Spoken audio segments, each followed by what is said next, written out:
Assalamualaikum warahmatullahi wabarakatuh. Hamdan syukran lillah, amma ba'du, salatan wa salaman ala rasulillah. Yang saya hormati Ibu dosen pengampu Ibu Junaidah MPD, yang saya banggakan kawan-kawan sekalian. Sebelum masuk ke materi pembahasan, izinkan kami memperkenalkan diri. Perkenalkan, nama saya Muhammad Al-Amin Bintang, NIM 0204212072. Saya selaku moderator dan teman-teman saya. Nama saya Mutia Fradila Budiman, NIM 20421208. Perkenalkan, nama saya Agung Prayogi. Nama saya Ahmad Farhan Jarkawi, NIM 0204212128. Perkenalkan, nama saya Arimona Saputra, NIM 2024212099. Baik, terima kasih saya ucapkan kepada teman-teman sekalian. Masuk kita ke agenda selanjutnya, yaitu pembahasan materi makalah. Adapun judul dari makalah kami yaitu paragraf. Assalamualaikum warahmatullahi wabarakatuh. Perkenalkan, nama saya Mutia Pradila Budiman. Di sini saya akan menjelaskan tentang hakikat paragraf. Pengertian paragraf. Paragraf adalah satuan bahasa yang mempunyai satu gagasan utama atau ide pokok dan pada umumnya disertai dengan perkembangannya. Definisi paragraf adalah bagian yang berasal dari suatu karangan yang terdiri dari sejumlah kalimat yang isinya mengungkapkan satuan informasi atau kalimat dengan pikiran utama sebagai pengendaliannya dan juga pikiran penjelas sebagai pendukungnya. Hal-hal yang perlu diperhatikan dalam paragraf adalah paragraf mempunyai suatu gagasan utama yang biasanya dituangkan dalam bentuk kalimat topik atau kalimat utama, atau menyebar di seluruh kalimat dalam paragraf. Kalimat topik letaknya bisa di awal dan di akhir paragraf. Paragraf pada umumnya terdiri atas beberapa kalimat. Dan paragraf yang memiliki kalimat topik biasanya dilengkapi dengan kalimat pengembangan kalimat atau penjelas, yang biasanya berfungsi memperluas keterangan atau memperjelas, menganalisis atau menerangkan kalimat topik. Sekian dari saya. Wassalamualaikum warahmatullahi wabarakatuh.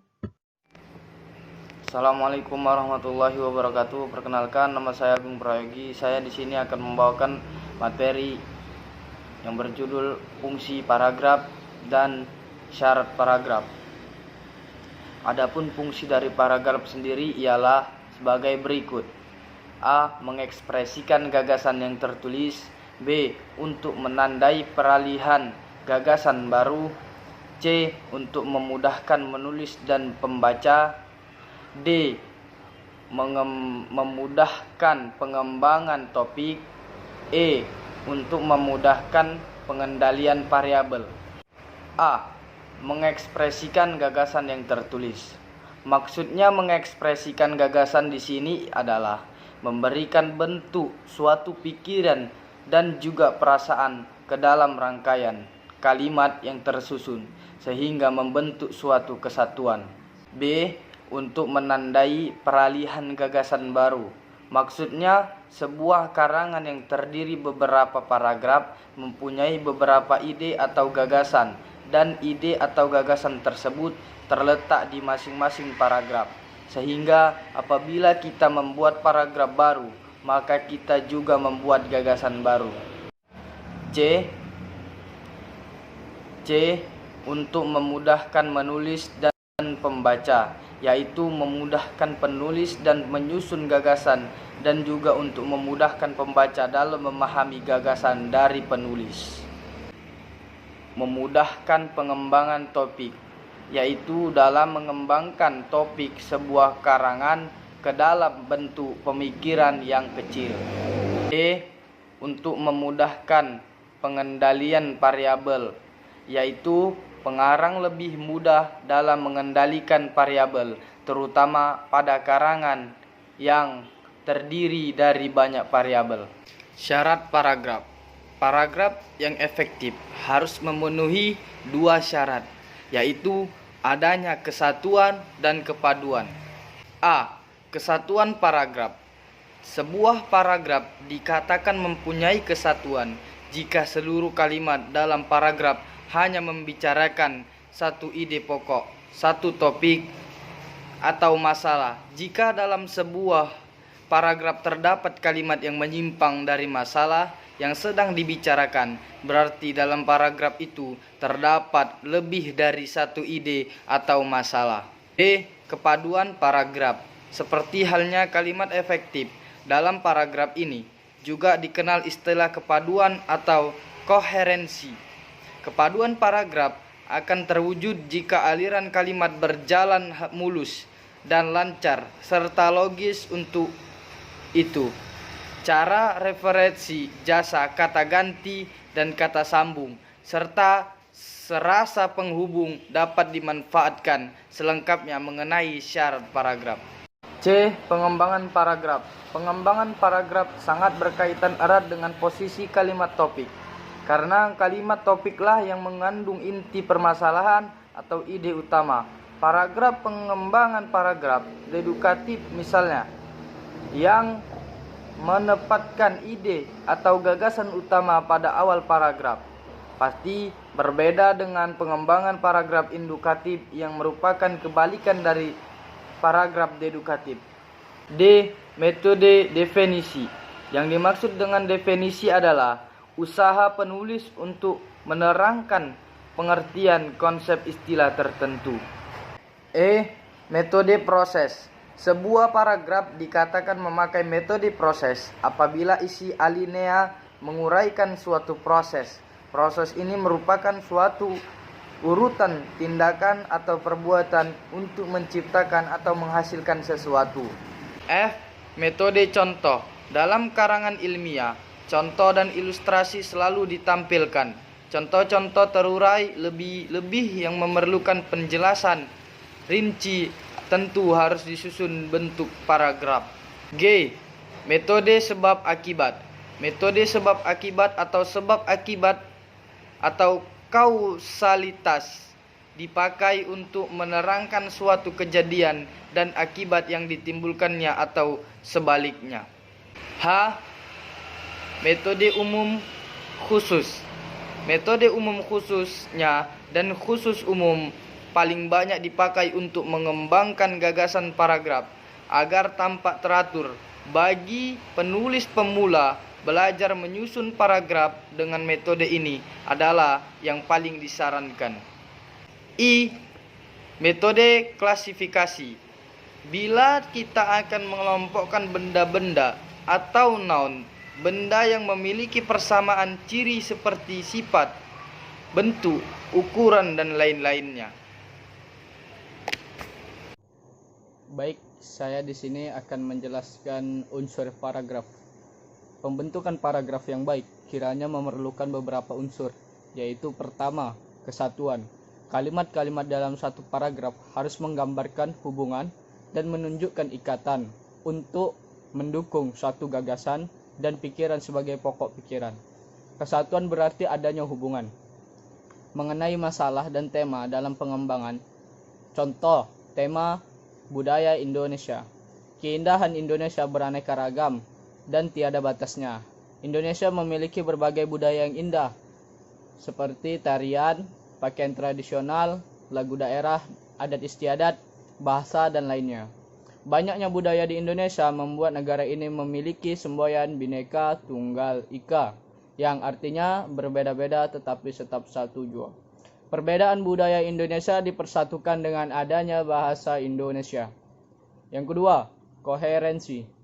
Kekompakan hubungan antara sebuah kalimat dengan kalimat lainnya yang membentuk satu paragraf.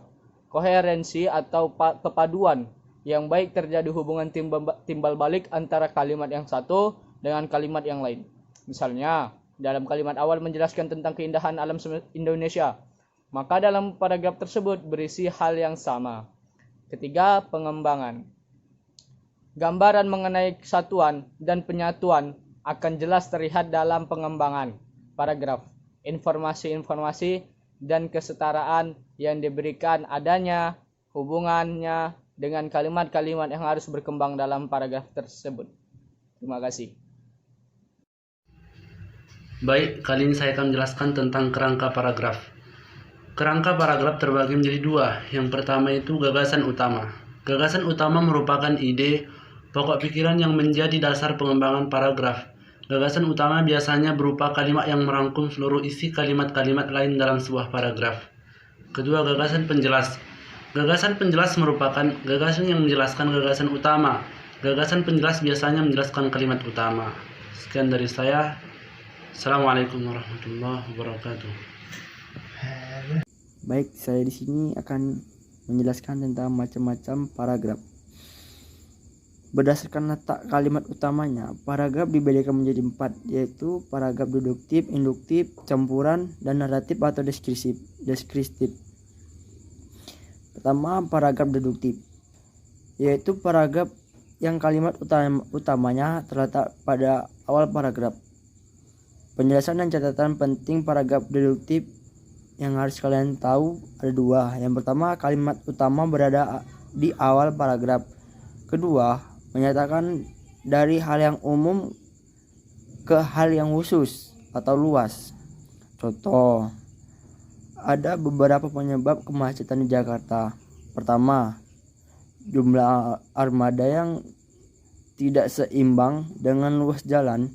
Kedua, disiplin kendaraan sangat minim. Ketiga, banyak tempat yang muncul gangguan lalu lintas. Misalnya pasar, rel, kereta api, pedagang kaki lima, halte yang difungsikan banjir dan sebagainya. B. Paragraf induktif. Paragraf ini yang kalimat utamanya terletak di akhir paragraf. Penjelasan dan catatan penting paragraf yang harus kalian ketahui. Yang pertama, kalimat utama berada di akhir paragraf. Yang kedua, menyatakan dari hal yang khusus ke hal yang umum atau luas. Contoh, guru menguasai materi dengan baik. Siswa terkelola dalam suasana pembelajaran yang kondusif. Proses pembelajaran aktif dan partisipatif. Evaluasi dilaksanakan sebagai pengukuran tingkat penyelenggarakan siswa. Hal-hal ini atas merupakan indikasi menuju keberhasilan pembelajaran di kelas. Yang ketiga, C. Paragraf campuran, yaitu paragraf yang kalimat utamanya terletak di awal paragraf dan ditegaskan kembali pada akhir paragraf. Penjelasan dan catatan penting paragraf campuran adalah: yang pertama, kalimat utama berada di akhir paragraf. Yang kedua, menyatakan dari hal yang khusus ke hal yang umum atau luas. Contoh, bahasa sangat penting dalam kehidupan kita. Untuk berkomunikasi kita menggunakan bahasa. Untuk bekerja sama kita menggunakan bahasa. Untuk mewarisi dan mewariskan kebudayaan kita memerlukan bahasa. Yang keempat, D. Paragraf naratif atau deskriptif, yaitu paragraf yang kalimat utamanya menyebar di seluruh paragraf. Atau dengan kata lain, paragraf ini tidak memiliki kalimat utama. Semua kalimatnya merupakan kalimat penjelas dengan gagasan utama tersirat pada kalimat-kalimat itu. Umumnya dijumpai pada paragraf narasi atau deskripsi atau paragraf naratif atau deskriptif. Penjelasan dan catatan penting paragraf naratif atau deskriptif yang harus kalian ketahui. Yang pertama, semua kalimat dalam paragraf itu terintegrasi secara baik, menggambarkan pikiran yang terdapat dalam paragraf itu. Yang kedua, semua kalimat merupakan satu kesatuan, isi satu kalimat pun tidak boleh sumbang. Contoh, seseorang sedang menyapu sambil menendang. Pak Mo mengumpulkan daun-daun kering di sudut halaman. Esok hari pekerjaan yang sama menghadang di tempat yang sama. Daun-daun jatuh dan Pak Sono menyapu lagi. Sekian dari saya. Lebih dan kurang saya mohon maaf. Assalamualaikum warahmatullahi wabarakatuh. Alhamdulillah, telah selesai presentasi dari kami. Apabila ada perkataan maupun tingkah laku yang salah dalam video kami mohon maaf dan minta ampun kepada Allah Subhanahu wa taala. Yang benarnya datang dari Allah dan yang salahnya itu karena kekhilafan kami. Mungkin cukup sekian dari saya. Akhirul kalam fastabiqul khairat. Assalamualaikum warahmatullahi wabarakatuh.